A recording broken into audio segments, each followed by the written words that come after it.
Hey y'all. All right, so I'm back with another review of Kindred episode 3 Furniture. All right, FX Hulu series. Okay, so Olivia shows up in the attic where Dana was forced to sleep by Margaret Whalen because rooms, of course, are reserved for guests, which means you're a white person, which means Kevin, who is her, you know, supposed owner at this point. Because they can't fathom, the modernistic being married or being, well, I'm sorry, they're not married. They were married in the book. On the show, them being in like a relationship.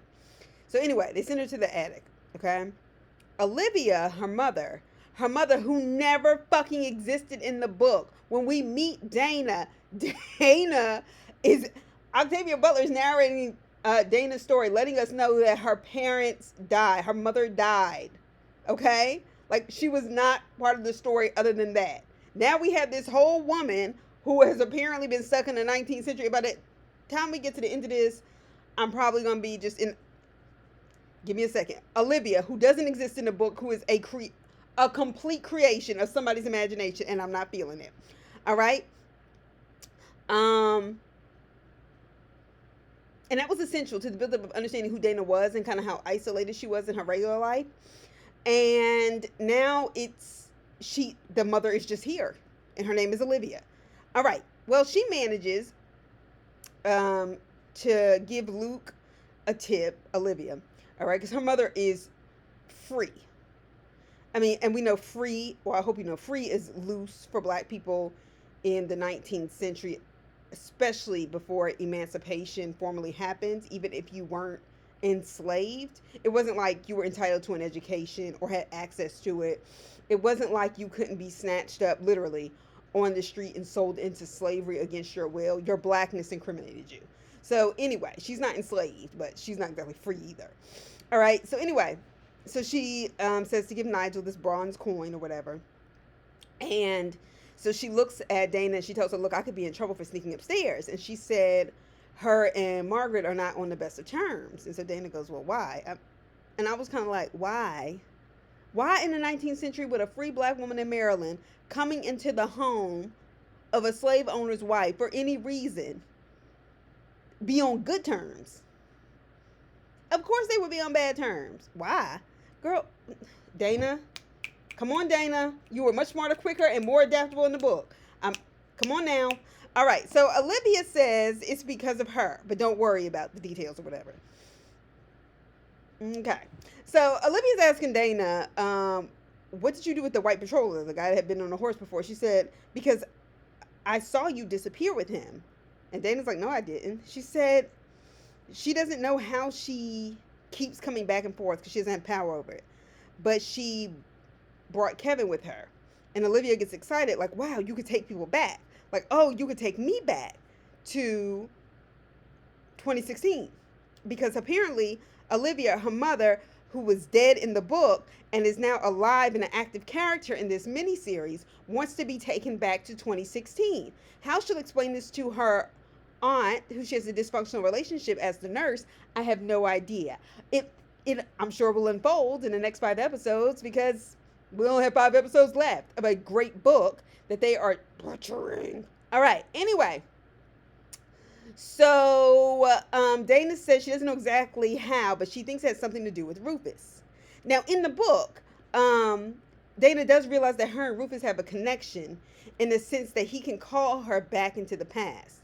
And they are related. Of course they're related. Of course, Dana is related to him, of course, several centuries later, but because of the way in which white men raped and enslaved women, period. Like, it's not hard to believe, even though everybody tries to pretend like, oh, I had no idea. All of y'all are considered black, even though you can be yellow, brown, caramel, dark skin, light skin, beige, fluorescent beige, bitch. I'm black. Shout out to Beyonce. Anyway, but just that, never mind. Kindred, focus. All right. So, which when reading the book, I remember originally hating that this little white boy had the power to dictate where this adult black woman could come in and out of history at his will. Now, to me, when I initially read the book, I remember it seemed like the same power white people had physically over black people during that time. And I felt like this book was written in the 1970s. People should know better. And it also represented to me the same power white people have maintained in many ways through the gatekeeping of history and literature over time. However, in the book, if you keep reading, the way Octavia Butler uses that to help people understand how difficult slavery was and the agency she eventually provides for Dana, it changes the whole scope. And that's what makes the book amazing. Okay, so I have my doubts though about how this will tie together in this miniseries, seeing that they are creating a mother that never existed. And I know y'all gonna like let it go. I'm not, because this person is too big a part of the story, and she was too not a part of the story in the actual book.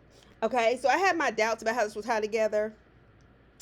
So instead of Sarah and Carrie, who are house slaves who take Dana under their wing and try to show her as much as they can about how to keep her safe in slave society, even though they don't understand how Dana even got there. Instead, we get Olivia, her mother, telling her this. The characters that didn't exist. Sarah and Carrie existed in the story, and they were a regular part of the story. They're main characters.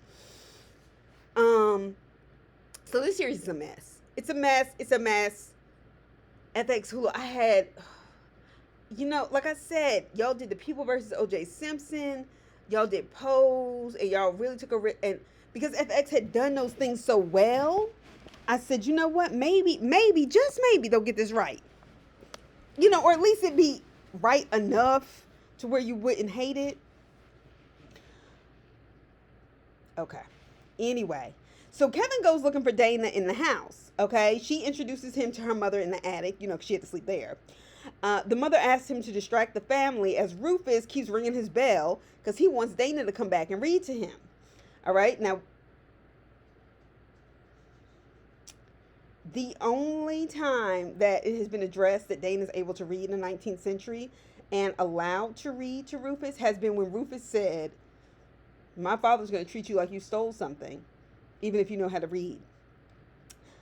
Margaret Whalen doesn't like her at all, of course, and certainly seems jealous of their relationship. However, she has yet to say, "How do you know how to read as a black person?" Unless I missed it. And I don't think I did. All right. So anyway, so Rufus is ringing this goddamn sick bell, whatever. Because his leg is broken. They're trying to bleed him half to death. So after he leaves, after Kevin leaves to distract the family, because whiteness is power. All right. Then she looks at Dana and says, "That's him? That's your friend?" And she looked at her and said, "He's going to get you killed." That's what Olivia says. The mama says to Dana. Well, Margaret Whalen and Tom Whalen are trying to figure out what to do about the fact that Rufus seems to be completely inconsolable. All right? Even though y'all bled him of a fever and he's like 9 years old, okay, with his leg up on some wood. So, but guests are beginning to arrive at the Whalen house for a dinner party. Now, Tom Whalen is one of those labor camp owners that is in debt but has managed to hire out his slaves or sell them or make these sneaky deals. But he racks up a bunch of debt in the book, right? So this is how I know why he's trying to host these dinner parties and make these business deals. But he was also a very, very heavy drinker in the book. And I mentioned this before, which keeps him angry and violent too. So that's why when I said they have these scenes where like Tom Whalen kind of backs down and backs off. No, that's actually how he deals with Dana to an extent because it confuses him. And also because under law in the southern states, or the mid-Atlantic states like Maryland, regardless, enslaved person is someone's property. You don't have the right to touch someone's property.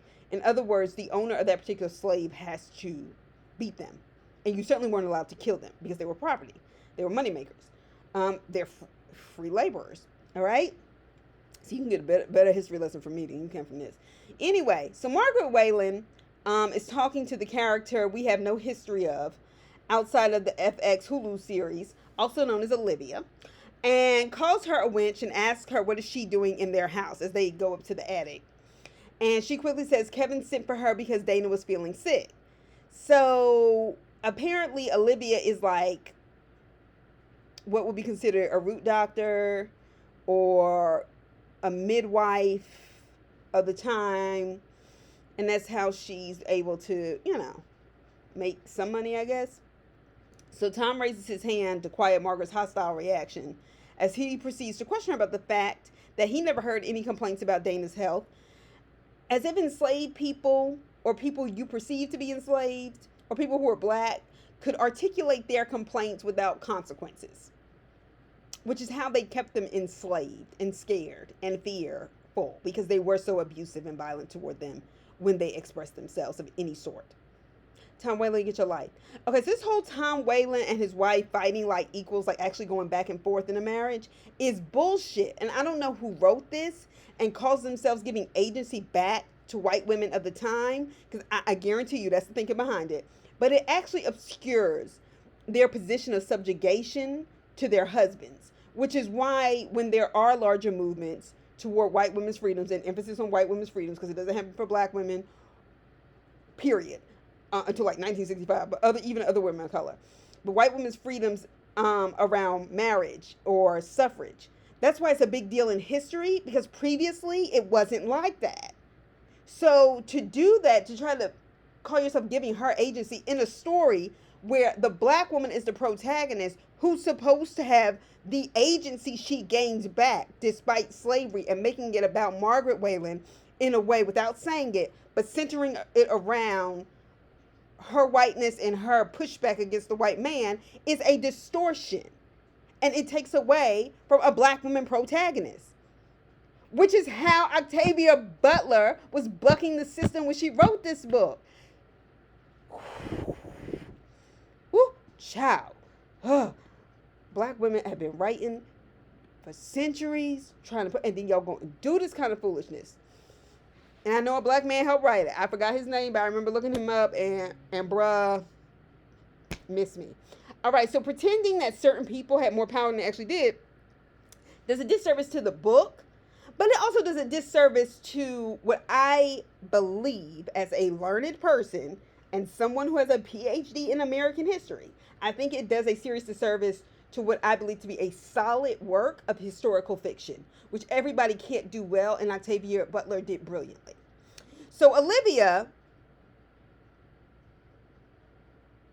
the mother that exists, that never existed in the book, is apparently responsible for bringing sickness upon Rufus Whalen and Margie Whalen's head. Okay, so in the book, the Whalens don't respect or like Dana as a slave, but they do let her do some of, her medical work.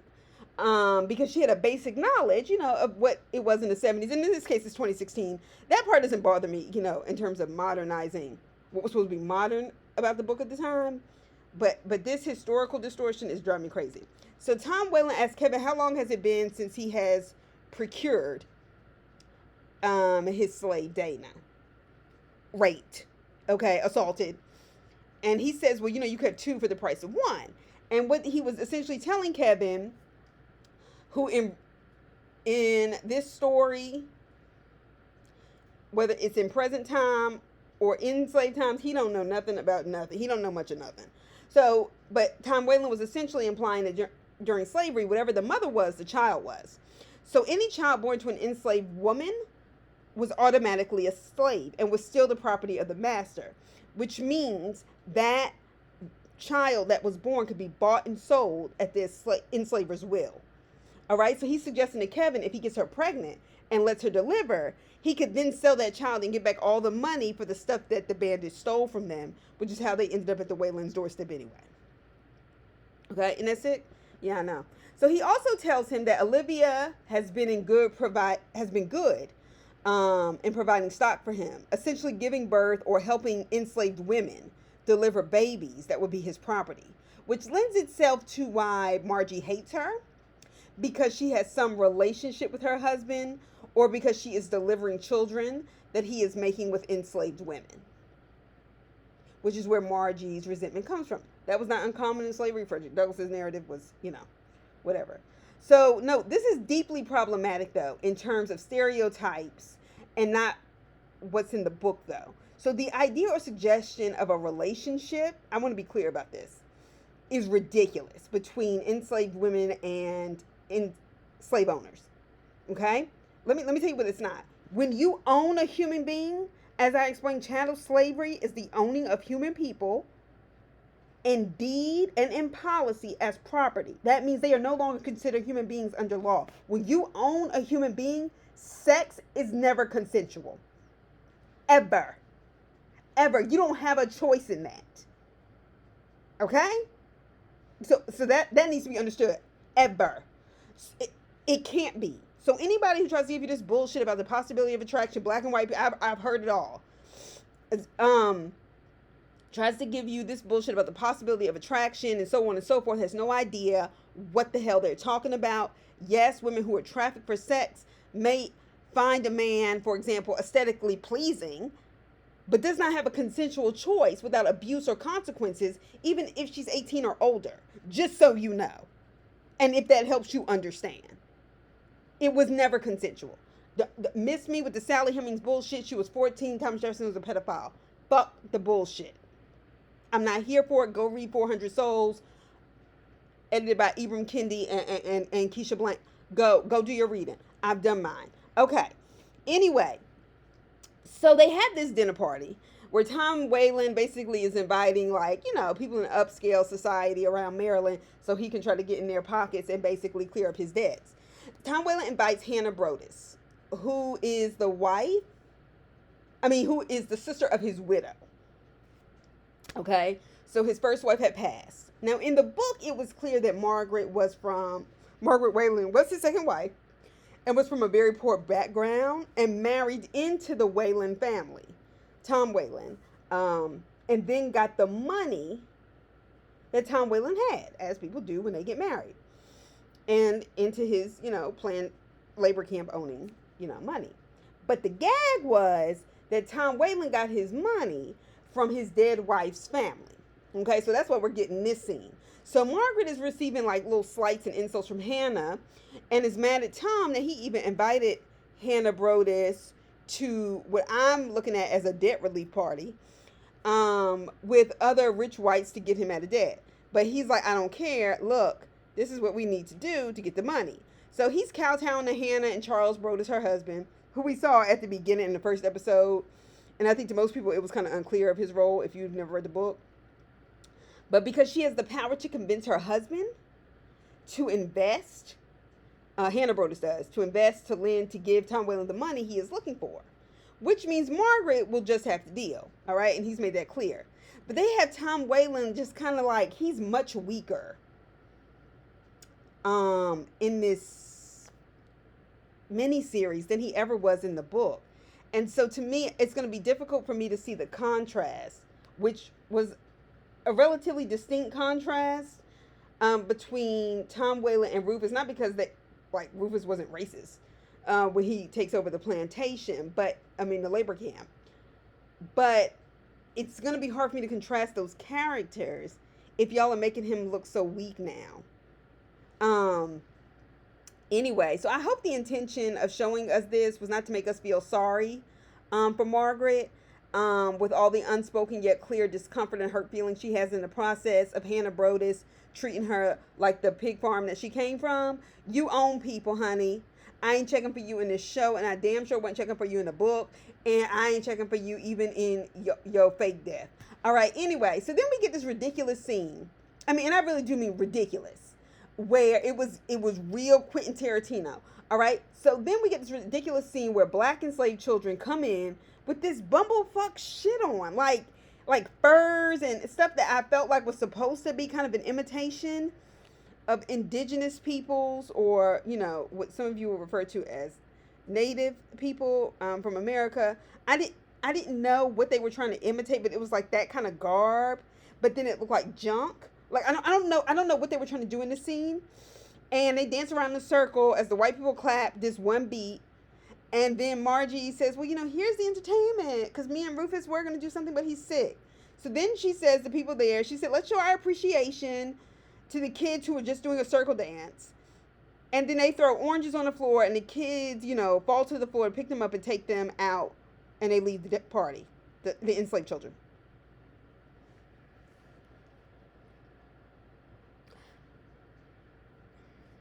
Several things. Since when are white enslavers as to show appreciation for black entertainment from enslaved people themselves. Okay, so let's just start with the basics there. Two, this is a sick creation of the Hollywood imagination. No such thing happened in that book. It's giving I don't, I didn't, I refuse to read up on the history of chattel slavery. Hell, or even read Kindred all the way through.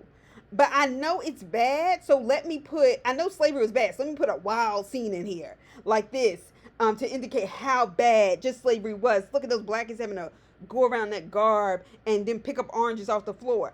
The fuck? Who came up with that shit? That shit, that's what I mean. Like, something is wrong with your brain. I don't know what you on. I don't. But whatever it is, stop taking it. All right, next. So in an attempt to modernize these historical instances in slavery and in Kindred, Brodus talks about Tom being handsome. Charles Brodus, Hannah Brodus' husband, talks about him being handsome to Kevin. He was like, he really is handsome, and he keeps making comments about his looks. I got the vibe from the first episode that they had made. It had a homosexual kind of relationship.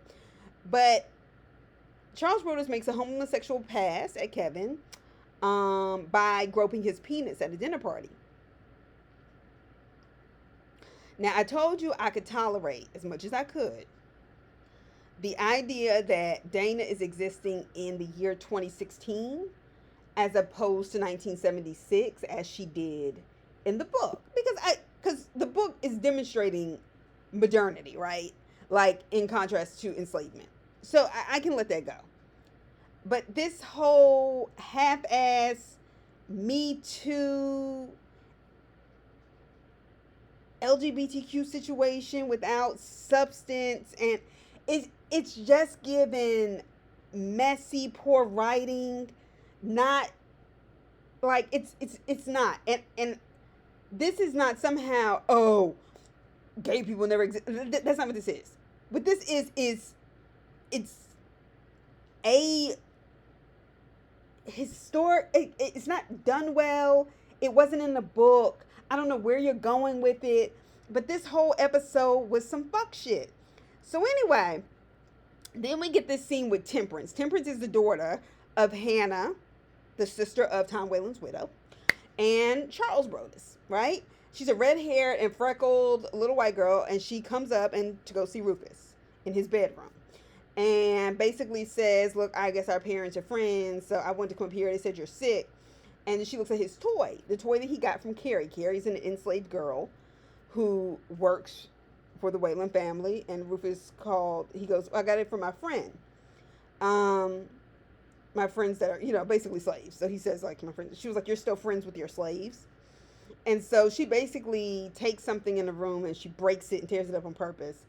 And looks at Dana and yells for Dana as an N-word and as a wench to clean it up. And Dana doesn't move, right? Dana doesn't say anything, but she doesn't move. Then she said for Dana to come over so she can slap her face. Yelling, come here so I can smack your face. The kind of shit that, just pisses you off when you're watching it. And she's calling her the N-word. I mean, the whole N-word. She is. They start to use that more. I wish they would have, done that from the gate instead of this choppiness, whatever. All right, so then, because that's the word they're using. That's why I said it's a strong a strong work of historical fiction. Anyway, so, okay. Then Dana says to her, do I get to slap yours back? That's all she did. And in true little white girl fashion, she goes out the room screaming or crying. And she's like 8 or 9. She's about the same age as Rufus. About how that wench threatened to strike her. And like a Karen move. Which Karens have been doing for centuries. So I'll let that slide. So Margie says, look, I would punish her, but I can't because she's not my property. She's Kevin's. So this shit, first of all, Temperance, girl, I've read this book a few times now. I don't remember you. You didn't exist.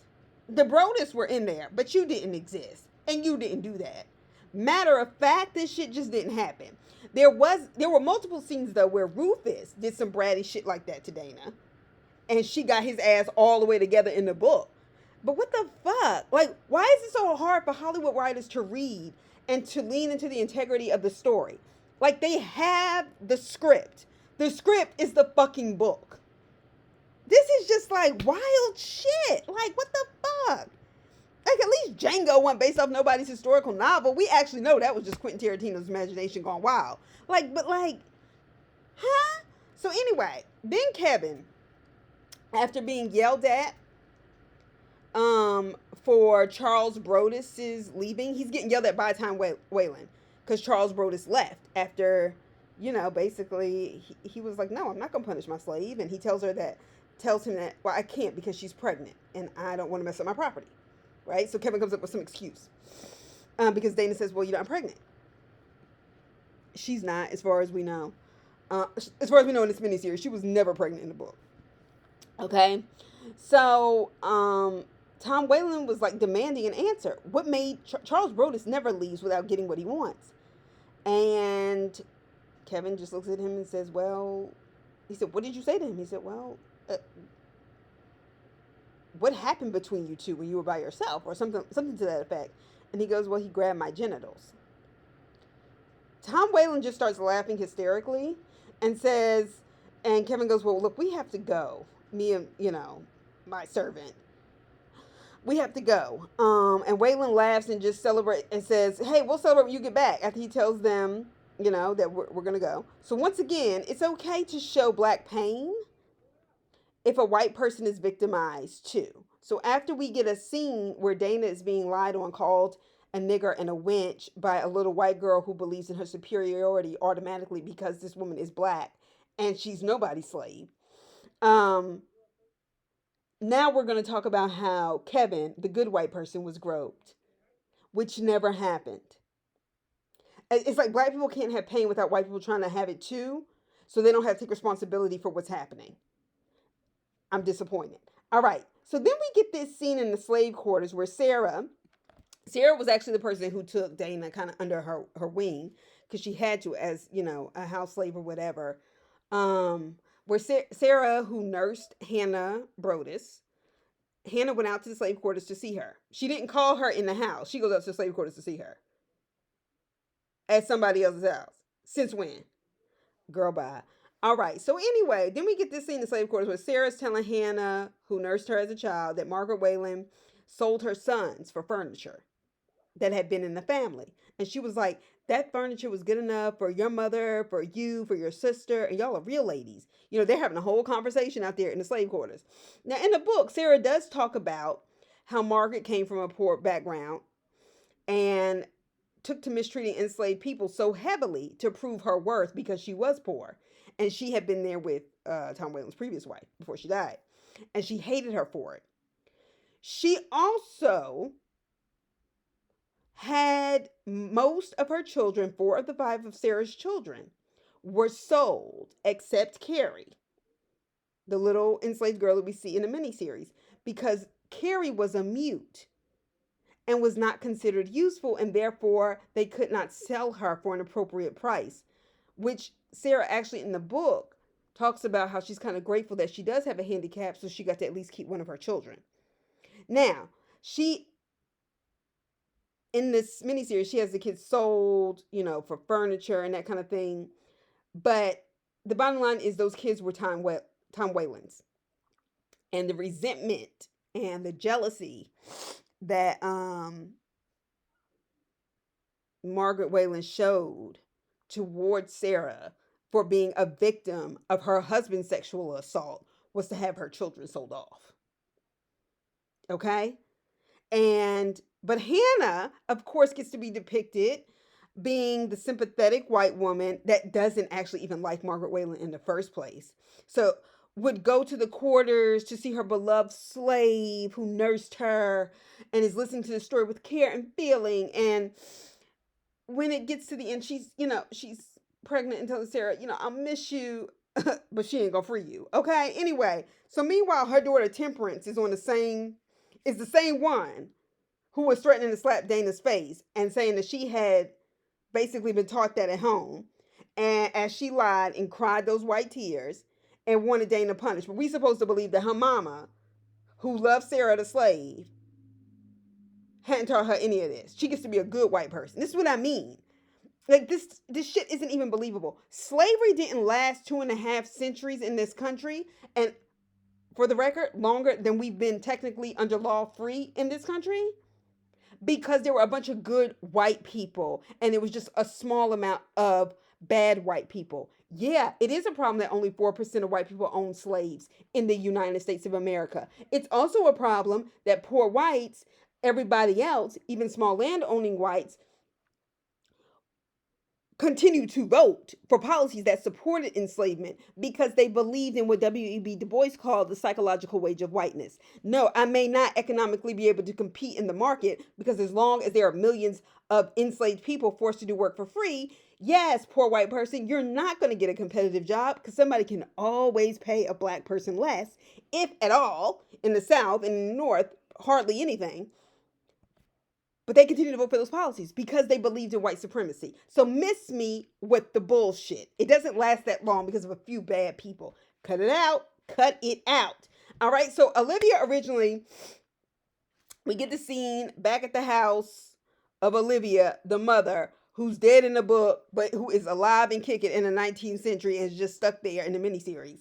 Okay, so Olivia originally wanted to go back with Dana in 2016. And Dana has gone through hell and high water just in this episode trying to sneak around the slave system so they can get back to the house. And I don't know if they're gonna pray to God, to ancestors, somebody just to send them back to the future. Because Dana already said she don't know how she gets back and forth. But anyway, instead, Olivia decides she wants to stay in the 19th century. She can't just leave Alice. Alice was like her cousin in the book who she looked a lot like.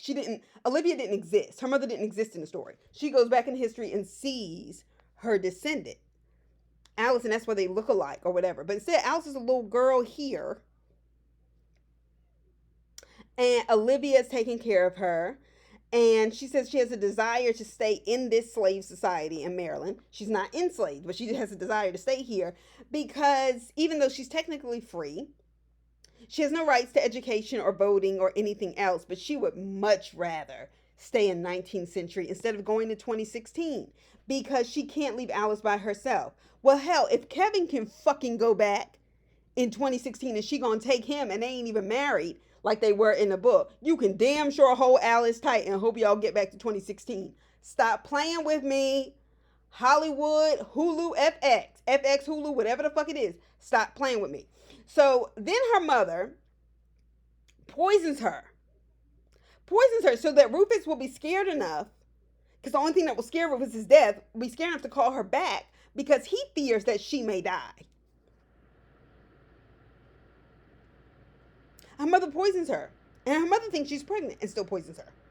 So her mother, who doesn't exist in the book, but shows up in the miniseries, is now the stereotype of the bad black mother. Okay? Shout out to Precious, all right? Shout out to Claudine. Let's keep going, okay? So, we'll poison her pregnant daughter. And who's there to save Dana? You guessed it, the not so bad white man, Kevin, who just met her through a random ass ride home back to her house in California, takes her shopping for a mattress, calls her a princess, and she has a whole breakdown. That man, but he cares for her more than the woman who birthed her. So this is not simply a distortion. This shit is made up. And it's made up in living in those stereotypes that have been so detrimental, specifically to black women for centuries. You could have left this miniseries alone. You could have left that book and just kept on going. But no, now we're going to take a book by an author who really didn't get her due during her life, although she sold many books. She was never a New York Times bestseller, though, in her lifetime. All right, that came later, after she died. And then we're going to take what was powerful, what was intentional, what eventually has this growing agency that Dana has in terms of a character, create a mother that never existed that will poison and harm her and means her no good, and for the record wants to stay in slave society, as if somebody Who, if Harriet Tubman could have had somebody that said, shoot, magically I can take you here, she would have at least tried it. Like, miss me with the bullshit. So let's be clear. Kevin is her husband in the book. Okay? And also disappears from her life in the book and goes on to live life like a 19th century white man as he decides to not stick around the Wayland plantation or wait for Dana to come back. And that part of the story, he does eventually, she eventually kills Rufus as an adult and is able to grab back her history. That's what I mean by her agency. And that part of the story was demonstrative, though, when Kevin disappears and doesn't go back for Dana, of what white people, even those who didn't own enslaved people, were not willing to endure if they didn't have to. Even if he had a black wife in the 1970s, when he was pushed back to the 19th century, he went on to live a white life. He wasn't interested in being part of the struggle. And that's what made that book unique, and it called people out. You didn't get to have the good white person. And a lot of people don't like that. Hollywood doesn't like that. So that's why I said you could have left it alone. There's plenty of other things you can play with. Miss me with the foolishness. But I'll be back, because this is one of my favorite books, and I got to see what y'all are doing to it. Hulu, FX, get it together. I'll talk to y'all later.